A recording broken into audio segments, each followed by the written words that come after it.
तो दोस्तों सबसे पहले आपको यहाँ पर यूपी स्कॉलरशिप डालना होगा एंड आपको यहाँ पर फर्स्ट लिंक पर क्लिक करना होगा। अब आप जैसे ही अपनी फर्स्ट लिंक पर क्लिक करते हैं तो आप देख सकते हैं कि हमें यहाँ पर कुछ इस प्रकार का इंटर्नशिप देखने को मिलता है और यहाँ पर हमें अपनी लास्ट डेट देखने को मिल जाता है। यहाँ पर आप देख सकते हैं कि हमारी लास्ट डेट 10 जुलाई से स्टार्ट होकर 20 दिसंबर तक अभी है, अगर आप पीजी या यूजी का फॉर्म भर रहे हैं स्कॉलरशिप के लिए। अब आपको सबसे पहले यहाँ स्टूडेंट पर क्लिक नहीं करना है, क्योंकि अभी आपको यहाँ पर ओटीआर करना पड़ता है। सबसे पहले तो आप नीचे की ओर आएंगे तो आपको यहाँ पर देखने को मिल जाता है कि यहाँ पर ओटीआर पंजीकरण करें।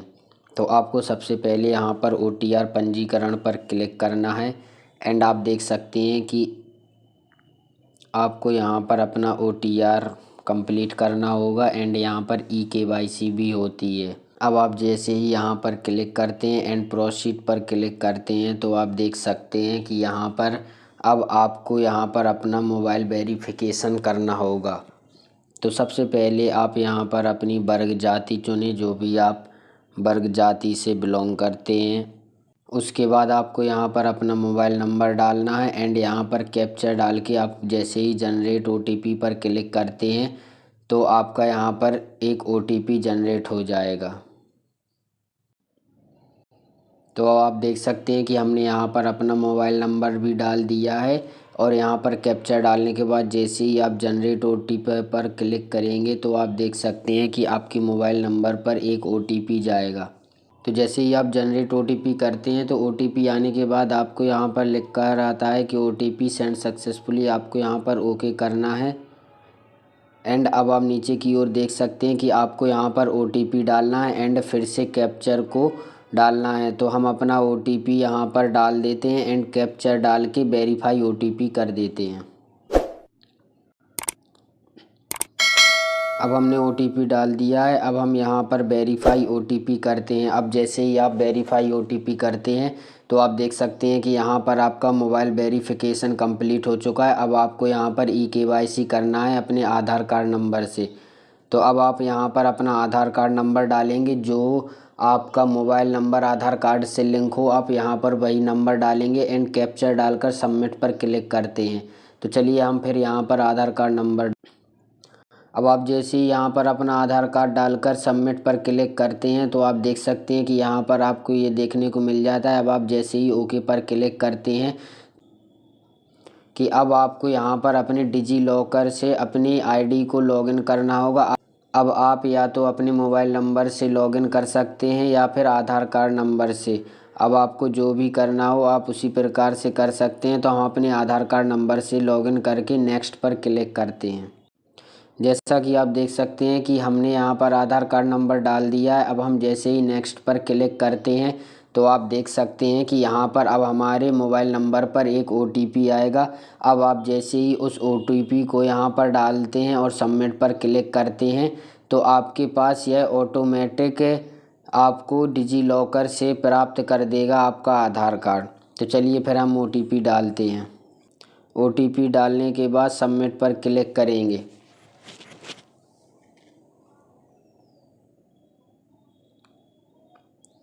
सबमिट पर क्लिक करने के बाद अब आपके पास वेरीफाई सिक्योरिटी पिन होगा, जो आपने डिजी लॉकर बनाते समय लगाया होगा। अब उस सिक्योरिटी पिन डालकर हम सबमिट पर क्लिक करते हैं।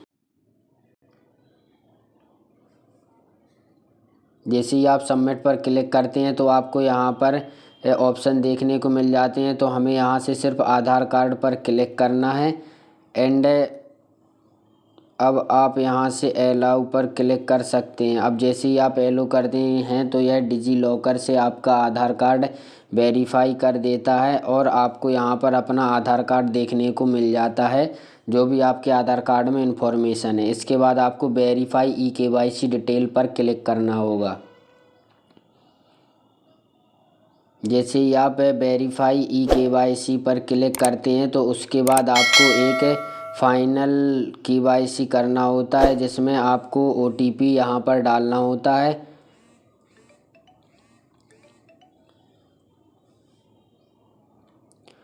अब आपको यहाँ पर OTP पेस्ट करना है एंड यहाँ पर आप जैसे ही वेरीफाई OTP करते हैं तो आप देख सकते हैं कि आपकी यहाँ पर KYC भी कंप्लीट हो चुकी है। अगर आप पहली बार या फर्स्ट सेमेस्टर में कर रहे हैं तो आपको OTR करना बहुत ज़रूरी है। इसके बाद आपको फाइनल OTR में पिता का नाम, माता का नाम, ईमेल एंड कैप्चर डालकर सबमिट करेंगे तो फिर आपका यह कंप्लीट OTR हो जाएगा। तो चलिए हम फिर इसे फिलअप करते हैं। फिलअप करने के बाद आपको या तो OTR आपको मैसेज में मिल जाएगा या आपको वहीं से देखने को मिल जाएगा। अब OTR को आपको नोट करना है। तो जैसा कि दोस्तों आपने देख लिया है कि हमें OTR किस तरीके से करना है एंड OTR करने के बाद आप जैसे ही अपने होम पेज पर आते हैं तो आप यहाँ पर देख सकते हैं कि हमें यहाँ पर स्टूडेंट का ऑप्शन मिलता है। अब आपको इस स्टूडेंट ऑप्शन पर फ्रेश लॉगिन करने के लिए आप यहाँ पर देख सकते हैं कि हमें 3 ऑप्शन देखने को मिलते हैं, new register, login fresh and login renewal. अगर आप BA MA फर्स्ट सेमेस्टर या फर्स्ट सेमेस्टर से भर रहे हैं तो आपको न्यू रजिस्ट्रेशन से फ्रेश लॉगिन करना है। अगर आप दोबारा से वही फॉर्म भर रहे हैं तो आपको लॉगिन रिन्यूअल करना है। तो चलिए फिर हम अपने यहाँ पर न्यू रजिस्ट्रेशन पर क्लिक करते हैं। न्यू रजिस्ट्रेशन पर आप जैसे ही क्लिक करते हैं तो आप देख सकते हैं कि हमें यहाँ पर ऑप्शन देखने को मिल जाता है कि समाज कल्याण SC ST वर्ग से, OBC वर्ग से या आप अन्य कैटेगरी से हैं। तो आप देख सकते हैं कि यहाँ पर प्री मैट्रिक हमें 9-10 के लिए फॉर्म भरे जाते हैं, पोस्ट मैट्रिक इंटरमीडिएट में 11-12 के एंड इसमें post matric other than intermediate में हम BA BSc MA MSc के फॉर्म भर सकते हैं। तो आप जिस भी कैटेगरी से हैं आप उस पर सिलेक्ट करें एंड उस पर सिलेक्ट कर दें।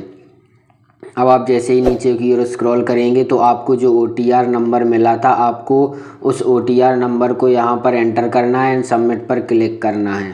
तो आप देख सकते हैं कि हमने यहाँ पर अपना OTR नंबर डाल दिया है। अब हम जैसे ही सबमिट पर क्लिक करते हैं तो अब आपको यहाँ पर कुछ इन्फॉर्मेशन देनी होगी। अब आपको यहाँ पर अपना ज़िला, शिक्षण संस्थान, जाति, धर्म, छात्र का नाम, मोबाइल नंबर ये हमारे सिलेक्ट होकर आ रहे हैं एंड हाई स्कूल में उत्तीर्ण, बोर्ड आपको ये सारी इन्फॉर्मेशन फिल करके प्रोसीड रजिस्ट्रेशन पर क्लिक करना है। तो चलिए फिर हम अपनी इन सारी कन्फर्मेशन करते हैं एंड अपनी सारी इन्फॉर्मेशन यहाँ पर डाल देते हैं। तो जैसा कि दोस्तों आप देख सकते हैं कि हमने अपनी यहाँ पर सारी इन्फॉर्मेशन फिलअप कर दी है एंड यहाँ पर हमें अपना हाई स्कूल अनुक्रमांक एंड एक पासवर्ड बनाना है। इसके बाद हमें यहाँ पर एक कैप्चर डालना है। कैप्चर डालने के बाद अब आपको यहाँ पर प्रोसीड टू रजिस्ट्रेशन या प्रोसीड रजिस्ट्रेशन पर क्लिक करना। जैसे ही आप यहाँ पर रजिस्ट्रेशन करते हैं तो आप यहाँ पर देख सकते हैं कि हमारा यहाँ पर OTR नंबर एंड रजिस्ट्रेशन संख्या हमें यहाँ पर मिल चुकी है। तो अब हमें इस नंबर को, अपने OTR नंबर को और अपने इस रजिस्ट्रेशन नंबर को यहाँ पर नोट कर लेना है या आप इसकी स्क्रीनशॉट भी लेकर रख सकते हैं क्योंकि इसी से हमारा फॉर्म फिलअप होगा। तो अब हमें यहाँ पर होम पर क्लिक करना है। यहाँ पर आप देख सकते हैं अब आपको यहाँ से होम पर जाना होगा। जैसे ही आप होम पर क्लिक करते हैं तो आपको यहाँ से फिर से दोबारा से इंटरफेस देखने को मिल जाता है। अब आपको यहाँ पर स्टूडेंट पर क्लिक करना है एंड लॉगिन फ्रेश पर क्लिक करना है। लॉगिन फ्रेश पर क्लिक करने के बाद आपको यहाँ पर post matric other than inter student पर क्लिक करना है। अब जैसे ही आप यहाँ पर क्लिक करते हैं तो आपको अब यहाँ पर अपना रजिस्ट्रेशन नंबर, OTR नंबर और अपना पासवर्ड डालकर यहाँ से सबमिट करना है। तो चलिए फिर हम अपनी सारी इन्फॉर्मेशन यहाँ पर फिलअप करते हैं। तो आप देख सकते हैं कि हमने यहाँ पर अपनी सारी इन्फॉर्मेशन फिलअप कर दी है एंड इन्फॉर्मेशन फिलअप करने के बाद अब आपको यहाँ पर सबमिट पर क्लिक करना है। भाई थोड़ी साइट बिजी चल रही है, बस इसी वजह से यहाँ पर दिक्कत होती है। अब जैसे ही आप यहाँ पर सबमिट कर देते हैं तो आप देख सकते हैं कि यहाँ पर हमें यह स्टेप देखने को मिल जाएंगे और हमें इन स्टेपों को लाइन से और एक एक करके सभी को फिलअप करना है। तो चलिए फिर सबसे पहले हमें क्या करना है कि आप यहाँ पर 3 डॉट देख सकते हैं, हमें यहाँ पर क्लिक करना है। जैसे ही आप 3 डॉट पर क्लिक करेंगे तो आप देख सकते हैं कि हमें यहाँ पर 2 ऑप्शन फिलअप दिखे मिल जाते हैं एंड अब हमें यहाँ पर छात्रवृत्ति हेतु आवेदन पत्र भरें इस पर क्लिक करना होगा। अब आप जैसे ही यहाँ पर क्लिक करते हैं तो अब यहाँ पर आपको ऑप्शन देखने को मिल जाते हैं पाठ्यक्रम का प्रकार, और आपको यहाँ पर काफ़ी सारे ऑप्शन देखने को मिल जाते हैं जो आपको फिलअप करना है। तो चलिए फिर हम बारी बारी से सभी को फिलअप करते हैं। यहाँ पर लिखा है पाठ्यक्रम का प्रकार, तो अगर आप नियमित हैं तो आपको नियमित करना है। पाठ्यक्रम का नाम, पाठ्यक्रम के नाम में आपको जो भी आपका कोर्स है, बीए, बीएससी, एमए, एमएससी, आपको उस पाठ्यक्रम का नाम लिखना है। इसके बाद पाठ्यक्रम एंड ब्रांच का संबंध, तो आप किस स्ट्रीम से अपने मास्टर ऑफ आर्ट्स या बीए, बीएससी कर रहे हैं, आपको उस पर क्लिक करना है। अब आपको यहाँ पर जैसे ही आप अपना पाठ्यक्रम चुनेंगे उसके बाद आपको यहाँ पर वर्ष अवधि देखने को मिल जाती है, एंड आपको यहाँ पर पात्रता पर आपको यहाँ पर सिलेक्ट करना है अगर आपका स्नातक का रिजल्ट आ गया है, क्योंकि आपको यहाँ पर रिजल्ट सबमिट करना होगा। इसके बाद आपने जो भी वर्तमान पाठ्यक्रम में प्रवेश की तिथि होगी आपको उसको डालना है। इसके बाद पंजीकरण क्रमांक आपको डालने की ज़रूरत नहीं है, क्योंकि यहाँ पर कोई स्टार मार्किंग नहीं है। अगर यह स्टार मार्किंग होती तो आपको यहाँ पर कंपलसरी फिलअप करना पड़ता। तो इसके बाद अगर आप आवासीय या दिवा छात्र हैं, अगर आप घर पर रहकर पढ़ाई करते हैं तो आप दिवा छात्र करेंगे। अगर आप कोई हॉस्टल से कर रहे हैं तो आप आवासीय छात्र, यानी आप यहाँ पर दिवा छात्र सेलेक्ट करेंगे। इसके बाद आपको हाई स्कूल, इंटरमीडिएट एंड स्नातक के सभी को फिलअप करना। फिलअप करने के बाद आप देख सकते हैं कि हमने यहाँ पर अपने हाई स्कूल, इंटरमीडिएट के पूर्णांक, प्राप्तांक एंड प्रतिशत भर दिया है। और अगर आपके सेमेस्टर वाइज भी चल रहे हैं स्नातक के, तो आप इसी प्रकार से अपना जो CGPA है उसी को डालेंगे और 10 नंबर रेट करेंगे। इसके बाद आप देख सकते हैं कि आपको निजी कारणों में, अगर आप दिव्यांगता या आपका कोई विकलांग सर्टिफिकेट है तो आप यहाँ से भर सकते हैं, नहीं तो आप नीचे की ओर स्क्रॉल करके आप यहाँ पर राशन कार्ड की ID भी डाल सकते हैं, और यहाँ पर कोई कंपलसरी नहीं है। इसके बाद आप अपना कैप्चर कोड डालेंगे। कैप्चर कोड डालने के बाद आप यहाँ पर टिक करके अपडेट पर क्लिक करेंगे। जैसे ही आप अपडेट पर क्लिक करेंगे तो यहाँ पर शुल्क संबंधी आपको एक ऑप्शन देखने को मिलेगा। अब आपको यहाँ पर शुल्क अपने सिर्फ 1 वर्ष की भरना है, जो कि आपने एडमिशन के टाइम पर बैंक में जमा की थी वो, या फिर आप अपने स्कूल से पूछकर यहाँ पर फिर करके आप अपडेट करेंगे। कैप्चर डालने के बाद आप अपडेट कर सकते हैं। अपडेट जैसे ही आप करेंगे तो आपका यहाँ पर आवेदन सफलतापूर्वक भर जाएगा।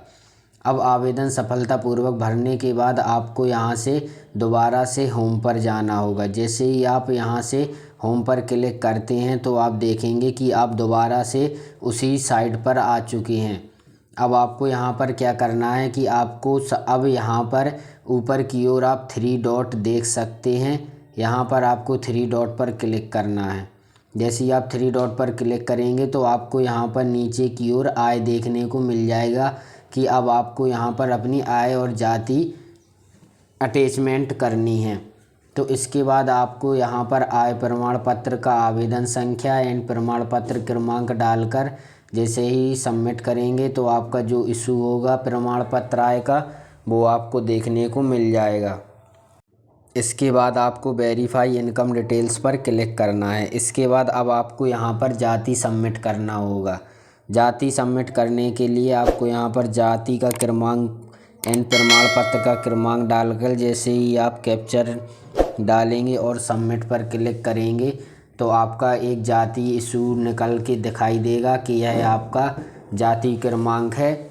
इसके बाद आपको वेरीफाई डिटेल्स पर क्लिक करना है।